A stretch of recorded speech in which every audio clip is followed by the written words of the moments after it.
बहुत ही प्यारे विद्यार्थियों, सत श्री अकाल। मैं रंजीत कौर, पंजाबी अध्यापका, सरकारी मिडल स्कूल बहादुर हुसैन, जिला गुरदासपुर तो। विद्यार्थियों, ਅੱਜ ਅਸੀਂ ਪੜਾਂਗੇ ਜਮਾਤ 7ਵੀਂ ਦਾ ਵਿਸ਼ਾ ਪੰਜਾਬੀ। 7ਵੀਂ ਜਮਾਤ ਦੇ ਪੰਜਾਬੀ ਵਿਸ਼ੇ ਵਿੱਚ ਅੱਜ ਹੈ ਸਾਡੇ ਕੋਲ ਪਾਠ 8, ਜਿਸ ਦਾ ਕੀ ਸਿਰਲੇਖ ਹੈ ਬਚਿੱਤਰ ਸਿੰਘ ਦੀ ਬਹਾਦਰੀ। ਵਿਦਿਆਰਥੀਓ, ਬਚਿੱਤਰ ਸਿੰਘ ਦੀ ਬਹਾਦਰੀ ਇੱਕ ਕਾਵ ਕਹਾਣੀ ਹੈ। ਕਾਵ ਕਹਾਣੀ ਉਹ ਹੁੰਦੀ ਹੈ ਜਿਹੜੀ ਕਿ ਕਵਿਤਾ ਦੇ ਰਾਹੀਂ ਇੱਕ ਕਹਾਣੀ ਦੱਸੀ ਜਾਵੇ ਅਤੇ ਇਹ ਕਵਿਤਾ यानी कि काव कहानी जिहड़ी है वो डॉक्टर जगीर सिंह जी द्वारा लिखी गई है। इस कहानी राही उन्होंने इस काव कहानी राही डॉक्टर जगीर सिंह जी ने उस समय का वर्णन किया है जदों कि गुरु गोबिंद सिंह जी आनंदपुर साहिब के किले विच विराजमान सन अते उन्हां दी उस्तत अते प्रशंसा नूं ना सहारदे होए पहाड़ी राजे उन्हां नाल बहुत ईर्खा करते सन ਅਤੇ ਸਮੇਂ ਤੇ ਸਮੇਂ ਉਹਨਾਂ ਦੇ ਖਿਲਾਫ ਸਾਜ਼ਿਸ਼ਾਂ ਅਤੇ ਵਿਉਂਤਾਂ ਬਣਾਉਂਦੇ ਰਹਿੰਦੇ ਸਨ, ਜਿਹਦੇ ਨਾਲ ਕਿ ਉਹ ਗੁਰੂ ਜੀ ਦੇ ਸਿੱਖਾਂ ਦੇ ਉੱਤੇ ਆਪਣਾ ਡਰ ਕਾਇਮ ਕਰ ਸਕਣ ਅਤੇ ਉਹ ਗੁਰੂ ਜੀ ਜਿਹੜੇ ਨੇ ਉਹ ਕਿਲਾ ਛੱਡਣ ਲਈ ਮਜਬੂਰ ਹੋ ਜਾਣ। ਇਸ ਕਾਵ ਕਹਾਣੀ ਰਾਹੀਂ ਵੀ ਉਹਨਾਂ ਨੇ ਉਸ ਸਮੇਂ ਦਾ ਇੱਕ ਇੱਕ ਕਹਾਣੀ ਹੈ ਜਿਹੜੀ ਘਟਨਾ ਹੈ ਉਹ ਸਾਡੇ ਨਾਲ ਸਾਂਝੀ ਕੀਤੀ ਹੈ। ਇਸ ਕਾਵ ਕਹਾਣੀ ਨੂੰ ਆਓ ਪੜ੍ਹੀਏ ਅਤੇ ਇਸ ਦੇ ਅਭਿਆਸਿਕ ਪ੍ਰਸ਼ਨ ਵੀ ਸਾਂਝੇ ਕਰੀਏ। ਬਚਿੱਤਰ ਸਿੰਘ ਦੀ ਬਹਾਦਰੀ ਪਾਠ 8 ਕਾਵ ਕਹਾਣੀ ਹੈ ਬੱਚਿਓ ਅਤੇ ਇਹ ਡਾਕਟਰ ਜਗੀਰ ਸਿੰਘ ਜੀ ਦੁਆਰਾ ਲਿਖੀ ਗਈ ਹੈ। ਜਿਸ ਤਰ੍ਹਾਂ ਕਿ ਮੈਂ ਤੁਹਾਨੂੰ ਪਹਿਲਾਂ ਵੀ ਦੱਸਿਆ ਹੈ ਕਿ ਕਾਵ ਕਹਾਣੀ ਉਹ ਹੁੰਦੀ ਹੈ ਜਿਸ ਵਿੱਚ ਕਿ ਇੱਕ ਕਹਾਣੀ ਜਾਂ ਕਥਾ ਜਾਂ ਕੋਈ ਘਟਨਾ ਇੱਕ ਕਾਵਮਈ ਰੂਪ ਵਿੱਚ ਭਾਵ ਕਵਿਤਾ ਦੇ ਰੂਪ ਵਿੱਚ ਲੈਅ ਦੇ ਰੂਪ ਵਿੱਚ ਪੇਸ਼ ਕੀਤੀ ਜਾਵੇ। ਤੇ ਡਾਕਟਰ ਜਗੀਰ ਸਿੰਘ ਜੀ ਨੇ ਬੜੇ ਹੀ ਸੁਚੱਜੇ ਢੰਗ ਨਾਲ ਇਹ ਜਿਹੜੀ ਬਚਿੱਤਰ ਸਿੰਘ ਦੀ ਬਹਾਦਰੀ ਕਾਵ ਕਹਾਣੀ ਹੈ ਉਸ ਦੇ ਵਿੱਚ ਜਿਹੜੀ ਘਟਨਾ ਬਿਆਨ ਕੀਤੀ ਹੈ ਜਾਂ ਜਿਹੜਾ ਬਿਰਤਾਂਤ ਸਾਡੇ ਨਾਲ ਸਾਂਝਾ ਕੀਤਾ ਹੈ ਉਹ ਬਹੁਤ ਹੀ ਦਿਲਚਸਪ ਅਤੇ ਪ੍ਰਭਾਵਪੂਰਵਕ ਹੈ। ਇਹ ਤੁਹਾਡੇ ਪਾਠ ਪੁਸਤਕ 7ਵੀਂ ਜਮਾਤ ਦੀ ਪਾਠ ਪੁਸਤਕ ਦੇ 32 ਨੰਬਰ ਪੰਨੇ ਉੱਤੇ 33 ਨੰਬਰ ਪੰਨੇ ਉੱਤੇ ਅਤੇ 34 ਉੱਤੇ ਇਸ ਦੇ ਅਭਿਆਸਿਕ ਪ੍ਰਸ਼ਨ ਹਨ। ਇਹ ਕਵਿਤਾ ਜਿਹੜੀ ਕਾਵ ਰੂਪ ਦੇ ਵਿੱਚ ਕਾਵ ਕਹਾਣੀ ਜਿਹੜੀ ਹੈ ਇਸ ਨੂੰ ਅਸੀਂ ਸਭ ਤੋਂ ਪਹਿਲਾਂ ਅਸੀਂ ਪੜਾਂਗੇ ਤੇ ਫਿਰ ਅਸੀਂ ਇਸ ਦੇ ਅਭਿਆਸਿਕ ਪ੍ਰਸ਼ਨ ਕਰਾਂਗੇ। ਸੰਗਤ ਜੁੜੀ ਨਿਤ ਵਾਂਗਰਾਂ ਅੱਜ ਗੁਰੂ ਦੁਆਰੇ। ਸੰਗਤ ਜੁੜੀ ਨਿਤ ਵਾਂਗਰਾਂ ਅੱਜ ਗੁਰੂ ਦੁਆਰੇ ਦਸਮ ਪਿਤਾ ਦੇ ਸੰਗ ਸਨ ਬੈਠੇ ਇਉਂ ਸਾਰੇ ਜਿਉਂ ਚੰਨ ਦੁਆਲੇ ਸੋਭਦੇ ਨੇ ਰਾਤੀ ਤਾਰੇ। ਰੋਜ਼ ਵਾਂਗ ਨਿਤ ਵਾਂਗਰ ਤੋਂ ਭਾਵ ਬੱਚੇ ਰੋਜ਼ ਵਾਂਗ ਸੰਗਤ ਜਿਹੜੀ ਹੈ ਉਹ ਗੁਰੂਦੁਆਰੇ ਦੇ ਵਿੱਚ ਜੁੜੀ ਹੋਈ ਹੈ ਤੇ 10ਵੇਂ ਪਾਤਸ਼ਾਹ ਜਿਹੜੇ ਹਨ ਉਹ ਬੈਠੇ ਹੋਏ ਹਨ ਤੇ ਇਸ ਤਰ੍ਹਾਂ ਪ੍ਰਤੀਤ ਹੋ ਰਿਹਾ ਹੈ ਜਿਵੇਂ ਕਿ ਰਾਤ ਦੇ ਸਮੇਂ ਚੰਨ ਦੇ ਦੁਆਲੇ ਤਾਰੇ ਸੋਹੰਦੇ ਹੋਣ ਭਾਵ ਸੋਹਣੇ ਲੱਗਦੇ ਹੋਣ। ਦਸਮ ਪਿਤਾ ਦੇ ਸੰਗ ਸਨ ਬੈਠੇ ਇਉਂ ਸਾਰੇ ਜਿਉਂ ਚੰਨ ਦੁਆਲੇ ਸੋਭਦੇ ਨੇ ਰਾਤੀ ਤਾਰੇ। ਸੋਭਦੇ ਮਤਲਬ ਜੱਚਦੇ ਨੇ, ਸੋਹਣੇ ਲੱਗਦੇ ਨੇ। ਆ ਕੇ ਸੁਹੀਏ ਸਿੰਘ ਨੇ ਮੁਖੋਂ ਫਰਮਾਇਆ। ਡਾਕਟਰ ਜਗੀਰ ਸਿੰਘ ਜੀ ਆਪਣੀ ਕਾਵ ਰੂਪੀ ਕਹਾਣੀ ਦੇ ਵਿੱਚ ਲਿਖਦੇ ਹਨ ਕਿ ਜਦੋਂ ਗੁਰੂ ਜੀ ਸੰਗਤ ਦੇ ਵਿੱਚ ਬੈਠੇ ਹੋਏ ਹਨ ਤੇ ਉਸੇ ਸਮੇਂ ਹੀ ਆ ਕੇ ਸੁਹੀਏ ਸਿੰਘ ਨੇ ਮੁਖੋਂ ਫਰਮਾਇਆ ਅਤੇ ਇੱਕ ਸੁਹੀਆ ਸਿੰਘ ਆਉਂਦਾ ਹੈ ਜਿਹੜਾ ਕਿ ਮੁਖੋਂ ਫਰਮਾਉਂਦਾ ਹੈ ਯਾਨੀ ਕਿ ਆਪਣੀ ਗੱਲ ਕਹਿੰਦਾ ਹੈ। ਸੁਹੀਆ ਉਹ ਹੁੰਦਾ ਹੈ ਜਿਹੜਾ ਕਿ ਦੂਜੇ ਰਾਜਾਂ ਦੀ ਖਬਰ ਜਿਹੜੀ ਹੈ ਗੁਪਤ ਖਬਰਾਂ ਜਿਹੜੀਆਂ ਨੇ ਉਹ ਲੈ ਕੇ ਆਉਂਦਾ ਹੈ। ਸੁਹੀਆ ਕੀ ਫਰਮਾਉਂਦਾ ਹੈ? ਹੁਣੇ ਪਹਾੜੀ ਰਾਜਿਆਂ ਇੱਕ ਮਤਾ ਪਕਾਇਆ। ਹੁਣੇ ਪਹਾੜੀ ਰਾਜਿਆਂ ਇੱਕ ਮਤਾ ਪਕਾਇਆ ਇੱਕ ਹਾਥੀ ਰਾਜਾ ਕੇਸਰੀ ਹੈ ਕਿਤੋਂ ਲਿਆਇਆ ਲੋਹਗੜ੍ਹ ਢਾਉਣ ਵਾਸਤੇ ਉਹਨਾਂ ਕਰੀ ਤਿਆਰੀ। ਲੋਹਗੜ੍ਹ ਢਾਉਣ ਵਾਸਤੇ ਉਹਨਾਂ ਕਰੀ ਤਿਆਰੀ। ਸੁਹੀਆ ਸਿੰਘ ਫਰਮਾਉਂਦਾ ਹੈ ਕਿ ਰਾਜਾ ਕੇਸਰੀ ਜਿਹੜਾ ਜਸਵਾਲ ਦਾ ਇੱਕ ਪਹਾੜੀ ਰਾਜਾ ਹੈ ਉਹ ਹਮੇਸ਼ਾ ਹੀ ਗੁਰੂ ਜੀ ਤੋਂ ਈਰਖਾ ਕਰਦਾ ਰਹਿੰਦਾ ਹੈ ਅਤੇ ਉਹਨਾਂ ਕੋਲੋਂ ਕਿਲਾ ਖਾਲੀ ਕਰਵਾਉਣ ਲਈ ਵਿਉਂਤਾਂ ਜਾਂ ਸਕੀਮਾਂ ਬਣਾਉਂਦਾ ਰਹਿੰਦਾ ਹੈ। ਸੁਹੀਆ ਵੀ ਇਹੋ ਫਰਮਾਉਂਦਾ ਹੈ ਕਿ ਉਹਨਾਂ ਨੇ ਇੱਕ ਵਿਉਂਤ ਬਣਾਈ ਹੈ ਜਿਸ ਵਿੱਚ ਕਿ ਉਹਨਾਂ ਨੇ ਇੱਕ ਹਾਥੀ ਕਿਤੋਂ ਲਿਆਂਦਾ ਹੈ ਜਿਹੜਾ ਕਿ ਲੋਹਗੜ੍ਹ ਜਿਹੜਾ ਕਿਲਾ ਹੈ ਜਿੱਥੇ ਕਿ ਗੁਰੂ ਜੀ ਅਨੰਦਪੁਰ ਸਾਹਿਬ ਵਿਖੇ ਬਿਰਾਜਮਾਨ ਹਨ, ਉਸ ਕਿਲੇ ਲੋਹਗੜ੍ਹ ਨੂੰ ਢਾਉਣ ਦੀ ਤਿਆਰੀ ਕੀਤੀ ਹੋਈ ਹੈ। ਅਤੇ ਉਸ ਨੂੰ ਕਿਸ ਤਰ੍ਹਾਂ ਤਿਆਰ ਕੀਤਾ ਹੈ? ਸਿਰ ਹਾਥੀ ਦੇ ਬੰਨ੍ਹ ਕੇ ਲੋਹ ਤਵੇ ਦੋ ਭਾਰੀ, ਭਾਵ ਹਾਥੀ ਦੇ ਸਿਰ ਦੇ ਉੱਤੇ ਲੋਹੇ ਦੇ ਭਾਰੇ ਦੋ ਤਵੇ ਬੰਨ੍ਹ ਦਿੱਤੇ ਗਏ ਹਨ। ਉਹਦੀ ਸੁੰਡ ਦੇ ਨਾਲ ਹੈ ਬੰਨ੍ਹ ਦਿੱਤੀ ਤਲਵਾਰ ਦੋ ਧਾਰੀ। ਦੋਵਾਂ ਪਾਸਿਓਂ ਕੱਟਣ ਵਾਲੀ ਤਲਵਾਰ ਜਿਹੜੀ ਦੋ ਧਾਰੀ, ਭਾਵ ਦੋਵੇਂ ਪਾਸਿਓਂ ਤਿੱਖੀ ਹੁੰਦੀ ਤਲਵਾਰ ਜਿਹੜੀ ਉਹ ਉਸ ਦੀ ਸੁੰਡ ਦੇ ਨਾਲ ਬੰਨ੍ਹ ਦਿੱਤੀ ਹੈ।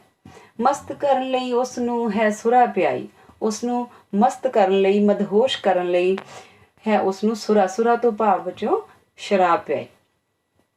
ਕੱਲ ਨੂੰ ਇੱਧਰ ਆਵਣਾ ਉਸ ਕਰਕੇ ਧਾਈ, ਕੱਲ ਹੀ ਨੂੰ ਉਸਨੇ ਇਸ ਕਿਲੇ ਵੱਲ ਨੂੰ ਜਾਂ ਇਸ ਪਾਸੇ ਨੂੰ ਧਾਈ ਭਾਵ ਹਮਲਾ ਕਰਨ ਲਈ ਆਉਣਾ ਹੈ।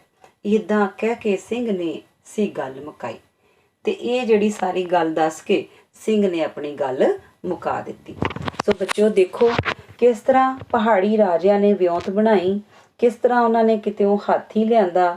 ਹਾਥੀ ਨੂੰ ਉਹਨਾਂ ਨੇ, ਹਾਥੀ ਬੜਾ ਵਿਸ਼ਾਲ ਜਾਨਵਰ ਹੁੰਦਾ ਹੈ, ਹਾਥੀ ਦੇ ਉਹਨਾਂ ਨੇ ਕਿਸ ਤਰ੍ਹਾਂ ਸਿਰ ਤੇ ਦੋ ਲੋਹੇ ਦੇ ਤਵੇ ਬੰਨ੍ਹ ਦਿੱਤੇ ਅਤੇ ਉਹਦੀ ਸੁੰਡ ਦੇ ਨਾਲ ਤਲਵਾਰ ਜਿਹੜੀ ਸੀ, ਜਿਸ ਤਰ੍ਹਾਂ ਦੇਖੋ ਤਸਵੀਰ ਵਿੱਚ ਵੀ ਸੁੰਡ ਉਸਨੇ ਖੜੀ ਕੀਤੀ ਹੋਈ ਹੈ ਅਤੇ ਸੁੰਡ ਦੇ ਨਾਲ ਤਲਵਾਰ ਬੰਨ੍ਹ ਦਿੱਤੀ। ਦੋਵੇਂ ਪਾਸਿਓਂ ਤਿੱਖੀ ਤਲਵਾਰ ਦੋ ਧਾਰੀ, ਭਾਵ ਦੋਵੇਂ ਪਾਸਿਓਂ ਜਿਹੜੀ ਤਿੱਖੀ ਹੁੰਦੀ ਹੈ ਉਹ ਤਲਵਾਰ ਬੰਨ੍ਹ ਦਿੱਤੀ। ਅਤੇ ਉਸ ਨੂੰ ਇੱਥੇ ਹੀ ਬਸ ਨਹੀਂ ਕੀਤਾ, ਉਸ ਦੀ ਸੁੰਡ ਦੇ ਨਾਲ ਤਲਵਾਰ ਬੰਨਣ ਤੋਂ ਬਾਅਦ ਉਸ ਨੂੰ ਮਸਤ ਕੀਤਾ ਗਿਆ, ਉਸ ਨੂੰ ਸੁਰਾ ਪਿਆਈ ਗਈ, ਸੁਰਾ ਭਾਵ ਸ਼ਰਾਬ ਪਿਆਈ ਗਈ। ਤੇ ਇਹ ਜਿਹੜਾ ਕਿਲਾ ਹੈ ਲੋਹਗੜ੍ਹ ਦਾ ਕਿਲਾ, ਉਸ ਨੂੰ ਢਾਉਣ ਲਈ ਉਸਨੇ ਕੱਲ ਨੂੰ ਧਾਈ ਭਾਵ ਹਮਲਾ ਕਰਨਾ ਹੈ। ਸਿਰ ਹਾਥੀ ਦੇ ਬੰਨ੍ਹ ਕੇ ਲੋਹ ਤਵੇ ਦੋ ਭਾਰੀ, ਉਹਦੀ ਸੁੰਡ ਦੇ ਨਾਲ ਹੈ ਬੰਨ੍ਹ ਦਿੱਤੀ ਤਲਵਾਰ ਦੋ ਧਾਰੀ। ਮਸਤ ਕਰਨ ਲਈ ਉਸ ਨੂੰ ਹੈ ਸੁਰਾ ਪਿਆਈ, ਕੱਲ ਨੂੰ ਇੱਧਰ ਆਵਣਾ ਉਸ ਕਰਕੇ ਧਾਈ। ਇੱਦਾਂ ਕਹਿ ਕੇ ਸਿੰਘ ਨੇ ਸੀ ਗੱਲ ਮੁਕਾਈ। ਸਿੰਘ ਨੇ ਆਪਣੀ ਗੱਲ ਜਦੋਂ ਮੁਕਾ ਦਿੱਤੀ, ਸੂਹੀਏ ਸਿੰਘ ਨੇ, ਕਿੰਨੇ ਗੱਲ ਮੁਕਾਈ? ਸੂਹੀਏ ਸਿੰਘ ਨੇ ਜਦੋਂ ਆਪਣੀ ਗੱਲ ਮੁਕਾ ਦਿੱਤੀ ਤੇ ਫਿਰ ਇਸ ਤਰ੍ਹਾਂ ਹਾਥੀ ਨੂੰ ਉਹਨਾਂ ਨੇ ਲੋਹੇ ਦੇ ਜਿਹੜੀਆਂ ਆਲੇ ਦੁਆਲੇ ਸੀ ਉਹਨ ਲੋਹੇ ਦੇ ਤਵੇ ਬੰਨ੍ਹ ਦਿੱਤੇ, ਅੱਗੇ ਉਹਨਾਂ ਨੇ ਤਿੱਖੀ ਦੋ ਧਾਰੀ ਤਲਵਾਰ ਬੰਨ੍ਹ ਦਿੱਤੀ। ਸੁਣ ਕੇ ਸਾਰੀ ਵਾਰਤਾ, ਜਦੋਂ ਸੂਹੀਏ ਨੇ ਸਾਰੀ ਗੱਲ ਆਪਣੀ ਸੁਣਾ ਲਈ ਤੇ ਸੁਣ ਕੇ ਸਾਰੀ ਵਾਰਤਾ ਸਤਿਗੁਰ ਮੁਸਕਰਾਏ। ਤੇ ਗੁਰੂ ਗੋਬਿੰਦ ਸਿੰਘ ਜੀ 10ਵੇਂ ਪਾਤਸ਼ਾਹ ਮੁਸਕਰਾਏ। ਦੁਨੀ ਚੰਦ ਵੱਲ ਵੇਖ ਕੇ ਮੁੱਖੋਂ ਫਰਮਾਏ। ਦੁਨੀ ਚੰਦ ਜਿਹੜਾ ਕਿ ਗੁਰੂ ਸਾਹਿਬ ਜੀ ਦੇ ਦਰਬਾਰ ਦੇ ਵਿੱਚ ਇੱਕ ਸਿੰਘ ਸੀ, ਜਿਹੜਾ ਕਿ 500 ਯੋਧਿਆਂ ਦਾ ਸਰਦਾਰ ਸੀ, ਮਾਝੇ ਦਾ ਮਸੰਦ ਸੀ, ਜੋ ਗੁਰੂ ਜੀ ਦੀ ਸਹਾਇਤਾ ਕਰਨ ਲਈ ਅਨੰਦਪੁਰ ਸਾਹਿਬ ਰਹਿੰਦਾ ਸੀ ਅਤੇ ਬਹੁਤ ਸਰੀਰਕ ਪੱਖੋਂ ਬਹੁਤ ਤਾਕਤਵਰ ਸੀ, ਬੜਾ ਤਗੜਾ ਯੋਧਾ ਸੀ। ਤੇ ਗੁਰੂ ਜੀ ਨੇ ਉਹਦੇ ਵੱਲ ਵੇਖਦਿਆਂ ਮੁੱਖੋਂ ਫਰਮਾਇਆ ਕਿ ਆਉਂਦਾ ਹਾਥੀ ਮਸਤਿਆ ਜੀ ਸਦਕੇ ਆਵੇ। ਗੁਰੂ ਜੀ ਕਹਿੰਦੇ ਹਨ ਕਿ ਉਹਨਾਂ ਦਾ ਦੁਨੀ ਚੰਦ ਵੱਲ ਵੇਖ ਕੇ ਕਹਿਣ ਦਾ ਮਤਲਬ ਇਹ ਸੀ ਕਿ ਬੇਸ਼ੱਕ ਕਿੱਡਾ ਵੀ ਵੱਡਾ ਹਾਥੀ ਆ ਜਾਵੇ, ਮੇਰੇ ਕੋਲ ਵੀ ਬੜੇ ਤਗੜੇ ਸੂਰਬੀਰ ਹਨ। ਤੇ ਗੁਰੂ ਜੀ ਨੇ ਕਿਹਾ ਦੁਨੀ ਚੰਦ ਵੱਲ ਵੇਖ ਕੇ ਮੁੱਖੋਂ ਫਰਮਾਏ, ਆਉਂਦਾ ਹਾਥੀ ਮਸਤਿਆ ਜੀ ਸਦਕੇ ਆਏ, ਕਿ ਜੇਕਰ ਹਾਥੀ ਨੇ ਆਉਣਾ ਹੈ ਤੇ ਆ ਜਾਵੇ। ਸੁਣ ਕੇ ਸਾਰੀ ਵਾਰਤਾ ਸਤਿਗੁਰ ਮੁਸਕਾਏ। ਪਰ ਕੀ ਹੋਇਆ? ਦੁਨੀ ਚੰਦ ਵੱਲ ਵੇਖ ਕੇ ਮੁੱਖੋਂ ਫਰਮਾਏ, ਆਉਂਦਾ ਹਾਥੀ ਮਸਤਿਆ ਜੀ ਸਦਕੇ ਆਏ। ਇਹ ਗੱਲ ਸੁਣ ਕੇ ਦੁਨੀ ਚੰਦ ਡਾਢਾ ਘਬਰਾਇਆ। ਇਹ ਗੱਲ ਸੁਣ ਕੇ ਦੁਨੀ ਚੰਦ ਡਾਢਾ ਘਬਰਾਇਆ, ਸੋਚਣ ਲੱਗਾ ਕਿਸਮਤੇ ਕਿੱਥੇ ਮਰਵਾਇਆ। ਏਡੀ ਵੱਡੀ ਢੀਲ ਡੋਲ ਦਿਲ ਛੋਟਾ ਪਾਇਆ। ਏਡੀ ਵੱਡੀ ਢੀਲ ਡੋਲ ਦਿਲ ਛੋਟਾ ਪਾਇਆ। ਸੋ ਬੱਚਿਓ, ਜਦੋਂ ਗੁਰੂ ਜੀ ਨੇ ਮੁਸਕਰਾਉਂਦਿਆਂ ਹੋਇਆਂ ਦੁਨੀ ਚੰਦ ਵੱਲ ਵੇਖਦਿਆਂ ਇਹ ਗੱਲ ਕਹੀ ਕਿ ਆਉਂਦਾ ਹਾਥੀ, ਕਿ ਮਸਤਿਆ ਹਾਥੀ ਜਿੰਨਾ ਮਰਜ਼ੀ ਆ ਜਾਏ, ਜਿੱਦਾਂ ਮਰਜ਼ੀ ਆ ਜਾਏ। ਤੇ ਕਿਉਂਕਿ ਦੁਨੀ ਚੰਦ ਵੱਲ ਵੇਖ ਕੇ ਹੀ ਉਹਨਾਂ ਨੇ ਇਹ ਗੱਲ ਕਹੀ ਤੇ ਦੁਨੀ ਚੰਦ ਇਹ ਸੋਚ ਕੇ ਘਬਰਾ ਗਿਆ ਕਿ ਜੇ ਗੁਰੂ ਸਾਹਿਬ ਨੇ ਮੇਰੇ ਵੱਲ ਵੇਖਿਆ ਹੈ ਤੇ ਇਹਦਾ ਮਤਲਬ ਕਿ ਸਵੇਰੇ ਮੈਨੂੰ ਹਾਥੀ ਦਾ ਮੁਕਾਬਲਾ ਕਰਨਾ ਪਵੇਗਾ। ਤੇ ਦੁਨੀ ਚੰਦ ਇਹ ਸੋਚ ਕੇ ਹੀ ਘਬਰਾ ਗਿਆ, ਡਾਢਾ ਘਬਰਾ ਗਿਆ, ਭਾਵ ਬਹੁਤ ਜ਼ਿਆਦਾ ਡਰ ਗਿਆ। ਸੋਚਣ ਲੱਗਾ ਕਿਸਮਤੇ ਕਿੱਥੇ ਮਰਵਾਇਆ, ਤੇ ਮਨ ਹੀ ਮਨ ਵਿੱਚ ਸੋਚਣ ਲੱਗ ਪਿਆ ਕਿ ਕਿਸਮਤ ਨੇ ਮੈਨੂੰ ਕਿੱਥੇ ਮਰਵਾਤਾ। ਐਡੀ ਵੱਡੀ ਡੀਲ ਡੋਲ ਦਿਲ ਛੋਟਾ ਪਾਇਆ। ਸੋ ਕਿਸਮਤੇ ਕਿੱਥੇ ਮਰਵਾਇਆ, ਕਿਸਮਤ ਨੇ ਕਿੱਥੇ ਮੈਨੂੰ ਮਾਰਿਆ ਜਾਂ ਕਿੱਥੇ ਮੈਨੂੰ ਔਖੇ ਕੰਮ 'ਚ ਪਾ ਦਿੱਤਾ। ਏਡੀ ਵੱਡੀ ਕਿ ਇੰਨੀ ਵੱਡੀ ਡੀਲ ਡੋਲ ਹੋਣ, ਡੀਲ ਡੋਲ ਭਾਵ ਹੁੰਦਾ ਕਿ ਸਰੀਰਕ ਪੱਖੋਂ ਬਹੁਤ ਜ਼ਿਆਦਾ ਪਲਿਆ ਹੋਣਾ, ਬੜਾ ਤਕੜਾ ਹੋਣਾ, ਤੇ ਕੱਦ ਕਾਠ ਵੀ ਸੋਹਣਾ ਹੋਣਾ। ਕਿਉਂਕਿ ਦੁਨੀ ਚੰਦ ਜੀ ਦਾ ਚਾਹੇ ਕੱਦ ਕਾਠ ਇੰਨਾ ਵੱਡਾ ਸੀ ਪਰ ਦਿਲ ਉਹਨਾਂ ਦਾ ਛੋਟਾ ਨਿਕਲਿਆ। ਦੇਖੋ ਬੱਚੇ, ਇਸ ਤਰ੍ਹਾਂ ਜਿਹੜਾ ਦੁਨੀ ਚੰਦ ਸੀ ਉਹ ਹਾਥੀ ਬਾਰੇ ਸੋਚ ਕੇ ਘਬਰਾ ਗਿਆ ਕਿ ਹਾਥੀ ਜਿਹੜਾ ਹੈ ਉਹ ਇਸ ਤਰ੍ਹਾਂ ਹਥਿਆਰਾਂ ਨਾਲ ਲੈਸ ਹੋਵੇਗਾ ਤੇ ਮੈਂ ਉਸ ਦਾ ਮੁਕਾਬਲਾ ਕਿਵੇਂ ਕਰ ਪਾਵਾਂਗਾ। ਡਾਕਟਰ ਜਗੀਰ ਸਿੰਘ ਜੀ ਲਿਖਦੇ ਹਨ ਆਪਣੀ ਕਵਿਤਾ ਦੇ ਵਿੱਚ, ਕਾਵਿ ਰੂਪ ਕਹਾਣੀ ਦੇ ਵਿੱਚ, ਕਿ ਇੱਕ ਸਿੱਖ ਨੇ ਦੱਸਿਆ ਆਣ ਕੇ ਦੂਜੇ ਦਿਨ ਤੜਕੇ। ਜਦੋਂ ਦੁਨੀ ਚੰਦ ਇਹ ਸੋਚਦਾ ਰਿਹਾ ਕਿ ਮੈਂ ਕਿੱਥੇ ਕਿਸਮਤ ਦਾ ਮਾਰਿਆ ਗਿਆ ਹਾਂ, ਮੈਂ ਕਿਸ ਤਰ੍ਹਾਂ ਉਹਦਾ ਮੁਕਾਬਲਾ ਕਰਾਂਗਾ, ਤੇ ਜਾਂ ਘਬਰਾ ਗਿਆ, ਤੇ ਉਸ ਤੋਂ ਬਾਅਦ ਅਗਲੇ ਦਿਨ ਇੱਕ ਸਿੱਖ ਨੇ ਦੱਸਿਆ ਆਣ ਕੇ ਦੂਜੇ ਦਿਨ ਤੜਕੇ। ਤੜਕਸਾਰ ਭਾਵ ਸਵੇਰ ਮਨੇਰੇ ਹੀ ਇੱਕ ਸਿੱਖ ਨੇ ਆ ਕੇ ਜਦੋਂ ਦੱਸਿਆ, ਹਰਨ ਹੋ ਗਿਆ ਦੁਨੀ ਚੰਦ ਕੰਧ ਉੱਤੋਂ ਚੜ੍ਹ ਕੇ। ਕੰਧ ਦੇ ਉੱਤੋਂ ਚੜ੍ਹ ਕੇ ਹਰਨ ਹੋ ਗਿਆ ਭਾਵ ਦੌੜ ਗਿਆ। ਜਿਸ ਤਰ੍ਹਾਂ ਸੀ ਇਹ ਹਰਨ ਹੋ ਗਿਆ ਦੁਨੀ ਚੰਦ ਕੰਧ ਉੱਤੋਂ ਚੜ੍ਹ ਕੇ, ਤੇ ਦੁਨੀ ਚੰਦ ਜਿਹੜਾ ਹੈ ਉਹ ਕੰਧ ਦੇ ਉੱਤੋਂ ਚੜ੍ਹ ਕੇ ਹਰਨ ਹੋ ਗਿਆ ਭਾਵ ਉਹ ਦੌੜ ਗਿਆ ਹੈ। ਲੱਤ ਟੁੱਟੀ ਕੰਧ ਟੱਪਦਿਆਂ ਉਸ ਦੀ ਲੱਤ ਟੁੱਟ ਗਈ ਤੇ ਮਰਿਆ ਸੱਪ ਲੜ ਕੇ। ਜਦੋਂ ਉਸਨੇ ਕਿਲੇ ਦੀ ਵੱਡੀ ਹਾਰੀ ਕੰਧ ਟੱਪੀ ਤੇ ਜਦੋਂ ਥੱਲੇ ਡਿੱਗਾ ਤੇ ਉਸ ਦੀ ਲੱਤ ਟੁੱਟ ਗਈ। ਲੱਤ ਟੁੱਟੀ ਤੇ ਉੱਠਿਆ ਗਿਆ ਨਹੀਂ, ਤੇ ਫਿਰ ਇੱਕ ਸੱਪ ਨੇ ਉਸਨੂੰ ਡਸ ਦਿੱਤਾ ਤੇ ਉਹ ਉੱਥੇ ਹੀ ਮਰ ਗਿਆ।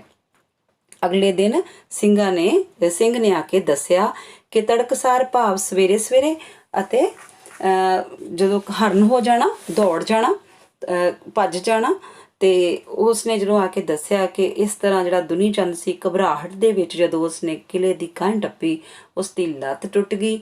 ਲੱਤ ਟੁੱਟਣ ਦੇ ਬਾਅਦ ਉਸਨੂੰ ਜਦੋਂ ਸੱਪ ਨੇ ਡਸਤਾ ਤੇ ਉੱਥੇ ਹੀ ਉਸਦੀ ਮੌਤ ਹੋ ਗਈ, ਭਾਵ ਉਸ ਦੇ ਡਰ ਨੇ ਹੀ ਉਸਨੂੰ ਮਾਰ ਦਿੱਤਾ।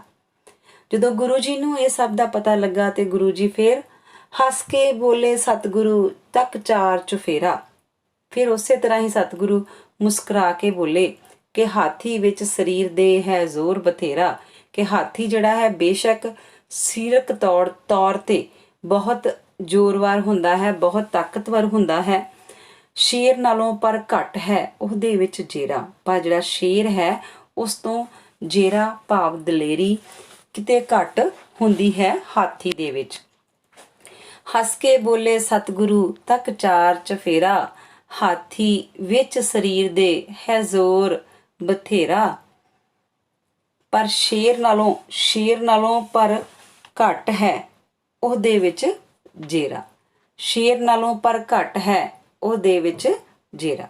ਸੋ ਕਵੀ ਡਾਕਟਰ ਜਗੀਰ ਸਿੰਘ ਜੀ ਆਪਣੀ ਕਵਿਤਾ ਵਿੱਚ ਲਿਖਦੇ ਹਨ ਕਿ ਗੁਰੂ ਸਾਹਿਬ ਜੀ ਨੇ ਇਸ ਤਰ੍ਹਾਂ ਫਰਮਾਇਆ ਕਿ ਹਾਥੀ ਦੇ ਵਿੱਚ ਚਾਹੇ ਸਰੀਰ ਵਿੱਚ ਕਿੰਨਾ ਵੀ ਜ਼ੋਰ ਹੁੰਦਾ ਹੈ, ਕਿੰਨਾ ਵੀ ਉਹ ਬਲਵਾਨ ਹੁੰਦਾ ਹੈ, ਕਿੰਨਾ ਵੀ ਤਾਕਤਵਰ ਹੁੰਦਾ ਹੈ, ਪਰ ਜਿਹੜੀ ਦਲੇਰੀ ਤੇ ਜੇਰਾ ਜਿਹੜਾ ਹੈ ਉਹ ਕੇਵਲ ਤੇ ਕੇਵਲ ਸ਼ੇਰ ਵਿੱਚ ਹੀ ਹੁੰਦਾ ਹੈ, ਸ਼ੇਰ ਨਾਲੋਂ ਘੱਟ ਹੁੰਦਾ ਹੈ ਹਾਥੀ ਦੇ ਵਿੱਚ। ਫਿਰ ਕਿਹਾ ਬਚਿੱਤਰ ਸਿੰਘ ਨੂੰ ਸੁਣ ਦੁਲਿਆ ਸ਼ੇਰਾ। ਫਿਰ ਗੁਰੂ ਜੀ ਨੇ ਥਾਪੀ ਦਿੰਦੇ ਹੋਏ ਬਚਿੱਤਰ ਸਿੰਘ ਨੂੰ ਕਿਹਾ ਕਿ ਦੁਲਿਆ ਸ਼ੇਰਾ ਭਾਵ ਦੁੱਲੇ ਵਾਂਗੂ ਸੱਜਿਆ ਸ਼ੇਰਾ, ਦੁਲਿਆ ਬਹੁਤ ਸੋਹਣਿਆ ਸ਼ੇਰਾ, ਹਾਥੀ ਕਰੂੰ ਮੁਕਾਬਲਾ ਕੀ ਸਿੰਘਾ ਤੇਰਾ, ਕਿ ਹਾਥੀ ਤੇਰਾ ਕੀ ਮੁਕਾਬਲਾ ਕਰ ਸਕਦਾ ਹੈ, ਤੂੰ ਤੇ ਮੇਰਾ ਸ਼ੇਰ ਹੈ। 10 ਹਾਥੀਆਂ ਲਈ ਵੀ ਤੂੰ ਸ਼ੇਰ ਬਥੇਰਾ, ਚਾਹੇ ਇੱਥੇ 10 ਹਾਥੀ ਆ ਜਾਣ ਤਾਂ ਵੀ ਤੂੰ ਇੱਕ ਸ਼ੇਰ ਹੀ ਉਹਨਾਂ ਦਾ ਮੁਕਾਬਲਾ ਕਰ ਸਕਦਾ। ਸੋ ਇਸ ਗੱਲ ਰਾਹੀਂ ਗੁਰੂ ਜੀ ਨੇ ਬਚਿੱਤਰ ਸਿੰਘ ਜੀ ਨੂੰ ਦੁਲਾਰਿਆ ਅਤੇ ਉਹਨਾਂ ਨੂੰ ਪ੍ਰੇਰਿਤ ਕੀਤਾ ਹਾਥੀ ਦਾ ਮੁਕਾਬਲਾ ਕਰਨ ਲਈ। ਸੋ ਇਹ ਫਿਰ ਗੁਰੂ ਜੀ ਨੇ ਬਚਿੱਤਰ ਸਿੰਘ ਨੂੰ ਜਦੋਂ ਇਹ ਕਿਹਾ ਕਿ ਤੂੰ ਤੇ ਬੜਾ ਬਹਾਦਰ ਹੈ ਤੇ ਤੂੰ ਸੁਣ ਕਿ ਹਾਥੀ ਤੇਰਾ ਮੁਕਾਬਲਾ ਨਹੀਂ ਕਰ ਸਕਦਾ, ਚਾਹੇ ਇੱਥੇ 10 ਹਾਥੀ ਵੀ ਆ ਜਾਣ ਪਰ ਤੇਰਾ ਮੁਕਾਬਲਾ ਨਹੀਂ ਕਰ ਸਕਦਾ। ਕਿਉਂਕਿ ਤੂੰ ਸ਼ੇਰ ਹੈ। ਸੋ ਗੁਰੂ ਸਾਹਿਬ ਜੀ ਨੇ ਕਿਹਾ ਕਿ ਤੂੰ ਮੇਰਾ ਸ਼ੇਰ ਹੈ। ਬਚਿੱਤਰ ਸਿੰਘ ਕਿਹਾ ਬਚਿੱਤਰ ਸਿੰਘ ਨੂੰ, ਸੁਣ ਦੁਲਿਆ ਸ਼ੇਰਾ, ਹਾਥੀ ਕਰੂ ਮੁਕਾਬਲਾ, ਕੀ ਸਿੰਘਾ ਤੇਰਾ, 10 ਹਾਥੀਆਂ ਲਈ ਵੀ ਤੂੰ ਸ਼ੇਰ ਬਥੇਰਾ। ਸੁਣ ਕੇ ਸਿੰਘ ਨੇ ਘੋੜੇ ਤੇ ਕਾਠੀ ਜਾ ਪਾਈ। ਘੋੜੇ ਤੇ ਕਾਠੀ ਪਾਉਣਾ ਭਾਵ ਘੋੜੇ ਨੂੰ ਤਿਆਰ ਕਰਨਾ ਕਿਤੇ ਜਾਣ ਵਾਸਤੇ। ਜਿਹੜੀ ਸੀਟ ਹੁੰਦੀ ਹੈ ਜਿੱਤੇ ਅਸੀਂ ਬਹਿੰਦੇ ਹਾਂ, ਉਹ ਜਿਹੜੀ ਜਦੋਂ ਘੋੜੇ ਦੇ ਉੱਤੇ ਰੱਖੀ ਜਾਂਦੀ ਹੈ ਛੋਟੀ ਜੀ, ਉਸ ਨੂੰ ਅਸੀਂ ਕਾਠੀ ਕਹਿੰਦੇ ਹਾਂ। ਸੋ ਸੁਣ ਕੇ ਸਿੰਘ ਨੇ ਘੋੜੇ ਤੇ ਕਾਠੀ ਜਾ ਪਾਈ ਭਾਵ ਉਹਨੇ ਉਸੇ ਵੇਲੇ ਗੁਰੂ ਜੀ ਦਾ ਹੁਕਮ ਸੁਣਦਿਆਂ ਹੀ ਬਚਿੱਤਰ ਸਿੰਘ ਨੇ ਘੋੜੇ ਦੇ ਉੱਤੇ ਜਾ ਕੇ ਤਿਆਰੀ ਕਰਨੀ ਸ਼ੁਰੂ ਕਰ ਦਿੱਤੀ। ਲੋਹਗੜ੍ਹ ਦੇ ਵੱਲ ਉਸਨੇ ਝਟ ਕਰੀ ਚੜਾਈ। ਤੇ ਲੋਹਗੜ੍ਹ ਕਿਲਾ ਜਿਹੜਾ ਜਿਹਦੇ ਵਿੱਚ ਕਿ ਗੁਰੂ ਜੀ ਅਨੰਦਪੁਰ ਸਾਹਿਬ ਵਿੱਚ ਲੋਹਗੜ੍ਹ ਕਿਲਾ ਸੀ ਜਿਹੜਾ, ਉਸਦੇ ਵੱਲ ਨੂੰ ਭਾਵ ਉਸ ਤੋਂ ਬਾਹਰ ਸਿੱਧਾ ਜਿਹੜਾ ਵੀ ਕੋਈ ਹਾਥੀ ਆ ਰਿਹਾ ਸੀ ਉਸ ਦਾ ਮੁਕਾਬਲਾ ਕਰਨ ਲਈ ਉਸਨੇ ਉਹਦੇ ਵੱਲ ਨੂੰ ਚੜਾਈ ਕਰ ਲਈ ਭਾਵ ਉਸ ਪਾਸੇ ਤੇ ਲੋਹਗੜ੍ਹ ਦੇ ਕਿਲੇ ਵੱਲ ਨੂੰ ਚੜਾਈ ਕਰਦਾ ਹੋਇਆ ਭਾਵ ਤੁਰ ਪਏ। ਪੁੱਜਿਆ ਕਿਲੇ ਦੇ ਸਾਹਮਣੇ, ਉਸ ਦੇਰ ਨਾ ਲਾਈ ਤੇ ਮਿੰਟਾਂ ਦੇ ਵਿੱਚੋਂ ਦੀ ਥੋੜੇ ਹੀ ਸਮੇਂ ਦੇ ਵਿੱਚ ਬਾਬਾ ਬਚਿੱਤਰ ਸਿੰਘ ਜੀ ਕਿਲੇ ਦੇ ਸਾਹਮਣੇ ਪੁੱਜ ਗਏ। ਉਹਨਾਂ ਨੇ ਜਰਾ ਵੀ ਦੇਰ ਨਾ ਲਾਈ। ਮਸਤਿਆ ਹਾਥੀ ਆ ਰਿਹਾ ਸੀ ਵਾਂਗ ਹਨੇਰੀ। ਤੇ ਜਦੋਂ ਉਹ ਕਿਲੇ ਦੇ ਬਾਹਰ ਜਾ ਕੇ ਖੜੇ ਹੋਏ ਤੇ ਹਾਥੀ ਜਿਹੜਾ ਸੀ ਉਹ ਇੱਕ ਹਨੇਰੀ ਦੇ ਵਾਂਗ ਮਸਤਿਆ ਹੋਇਆ ਆ ਰਿਹਾ ਸੀ। ਸੁਣ ਕੇ ਸਿੰਘ ਨੇ ਘੋੜੇ ਤੇ ਕਾਠੀ ਜਾ ਪਾਈ। ਲੋਹਗੜ੍ਹ ਵੱਲ ਨੂੰ ਉਸਨੇ ਝਟ ਕਰੀ ਚੜਾਈ। ਪੁੱਜਿਆ ਕਿਲੇ ਦੇ ਸਾਹਮਣੇ, ਉਸ ਦੇਰ ਨਾ ਲਾਈ। ਮਸਤਿਆ ਹਾਥੀ ਆ ਰਿਹਾ ਸੀ ਵਾਂਗ ਹਨੇਰੀ, ਪਿੱਛੋਂ ਫੌਜਾਂ ਉਸ ਨੂੰ ਜਾਵਣ ਸ਼ਸ਼ਕੇਰੀ। ਮਸਤਿਆ ਸੀ ਕਿਉਂਕਿ ਉਸ ਨੂੰ ਸ਼ਰਾਬ ਪਿਆਈ ਹੋਈ ਸੀ, ਸੁਰਾ ਪਿਆਈ ਹੋਈ ਸੀ ਤੇ ਮਸਤਿਆ ਹੋਣ ਦੇ ਕਰਕੇ ਇੱਕ ਹਨੇਰੀ ਦੇ ਵਾਂਗੂ ਆ ਰਿਹਾ ਸੀ। ਤੇ ਜਿਹੜੀਆਂ ਪਹਾੜੀ ਫੌਜਾਂ ਜਾਂ ਜਿਨ੍ਹਾਂ ਨੇ ਸਾਜ਼ਿਸ਼ ਕੀਤੀ ਸੀ, ਉਹਨਾਂ ਹੁਕਮਰਾਨਾਂ ਦੀਆਂ ਫੌਜਾਂ ਜਿਹੜੀਆਂ ਸਨ ਉਸ ਨੂੰ ਸ਼ਸ਼ਕੇਰੀ ਜਾ ਰਹੀਆਂ ਸਨ। ਸ਼ਸ਼ਕੇਰੀ ਤੋਂ ਭਾਵ ਬੱਚੇ ਉਸ ਨੂੰ ਇਸ ਤਰ੍ਹਾਂ ਕਰ ਰਹੀਆਂ ਸਨ ਜਿਵੇਂ ਕਿ ਕਿਸੇ ਜਾਨਵਰ ਨੂੰ ਦੌੜਾਉਣ ਲਈ ਡੰਡਾ ਖੜਕਾ ਕੇ ਜਾਂ ਉਸਦੇ ਸਰੀਰ ਦੇ ਪਿੱਠ ਫੂਹਾ ਮੂੰਹੋਂ ਸੀ ਕਰਨਾ, ਜ਼ੋਰ ਦੀ ਉਸਨੂੰ ਥੋੜ੍ਹੀਆਂ ਆਵਾਜ਼ਾਂ ਕੱਢਣੀਆਂ ਤੇ ਨਾਲੇ ਉਸਨੂੰ ਤਿੱਖਾ ਛੁਰਾ ਮਾਰਨਾ, ਤਿੱਖਾ ਸੂਆ ਮਾਰਨਾ। ਕਿਉਂਕਿ ਜਿਹੜਾ ਹਾਥੀ ਹੈ, ਹਾਥੀ ਆਪਣੇ ਆਪ ਨਹੀਂ ਤੁਰ ਸਕਦਾ ਕਿਉਂਕਿ ਉਹਦੀ ਚਮੜੀ ਬਹੁਤ ਮੋਟੀ ਹੁੰਦੀ ਹੈ। ਮਸਤਿਆ ਹਾਥੀ ਆ ਰਿਹਾ ਸੀ ਵਾਂਗ ਹਨੇਰੀ, ਪਿੱਛੋਂ ਫੌਜਾਂ ਉਸ ਨੂੰ ਜਾਵਣ ਸ਼ਸ਼ਕੇਰੀ। ਸਿੰਘ ਬਚਿੱਤਰ ਗਰਜਿਆ ਨਾ ਲਾਈ ਦੇਰੀ। ਤੇ ਜਦੋਂ ਬਾਬਾ ਬਚਿੱਤਰ ਸਿੰਘ ਜੀ ਨੇ ਦੇਖਿਆ ਤਾਂ ਉਹਨਾਂ ਨੇ ਜਰਾ ਜਿੰਨੀ ਵੀ ਦੇਰੀ ਨਾ ਲਾਈ। ਉਹ ਗਰਜੇ ਭਾਵ ਉਹਨਾਂ ਨੇ ਜੰਕਾਰਾ ਛੱਡਿਆ। ਦੇਰ ਨਾ ਲਾਈ, ਥੋੜੀ ਜਿਹੀ ਵੀ ਦੇਰ ਨਾ ਲਾਈ ਤੇ ਵਧਿਆ ਹਾਥੀ ਵੱਲ ਨੂੰ ਯੋਧਾ ਬਲਕਾਰੀ। ਤੇ ਉਹ ਜਿਹੜਾ ਬਲਵਾਨ ਸੂਰਵੀਰ ਤਾਕਤਵਰ ਯੋਧਾ ਬਾਬਾ ਬਚਿੱਤਰ ਸਿੰਘ ਜੀ ਹਾਥੀ ਵੱਲ ਨੂੰ ਵਧਿਆ। ਉਹਨਾਂ ਨੇ ਹਾਥੀ ਵੱਲ ਨੂੰ ਵਧਣ ਦੇ ਵਿੱਚ ਜਰਾ ਜਿੰਨੀ ਵੀ ਦੇਰੀ ਨਾ ਲਾਈ। ਧੂ ਨਾਗਣੀ ਉਸਨੇ ਹਾਥੀ ਦੇ ਮਾਰੀ। ਤੇ ਜਿਹੜੀ ਨਾਗਣੀ, ਜਿਹੜੀ ਬਰਸ਼ੀ, ਜਿਹੜੀ ਕਿ ਅੱਗੋਂ ਨਾਗ ਦੇ ਮੂੰਹ ਵਾਂਗੂ ਤਿੱਖੀ ਹੁੰਦੀ ਹੈ, ਵਲਾਂ ਵਾਲੀ ਹੁੰਦੀ ਹੈ, ਉਹ ਸਿੱਧੀ ਜਾ ਕੇ ਹਾਥੀ ਦੇ ਮਾਰ ਦਿੱਤੀ। ਗਈ ਤਵੇ ਨੂੰ ਚੀਰਦੀ 10 ਅੰਦਰ ਸਾਰੀ। ਇੰਨੇ ਜ਼ੋਰ ਦੀ ਮਾਰੀ ਕਿ ਇਸ ਤਰ੍ਹਾਂ ਉਹ ਨਾਗਣੀ ਗਈ, ਇਸ ਤਰ੍ਹਾਂ ਉਹ ਬਰਸ਼ੀ ਗਈ ਜਿਹੜੀ ਕਿ ਲੋਹੇ ਦੇ ਤਵੇ ਨੂੰ ਵੀ ਚੀਰਦੀ ਹੋਈ ਹਾਥੀ ਦੇ ਮੱਥੇ ਦੇ ਵਿੱਚ ਜਾ ਵੱਜੀ।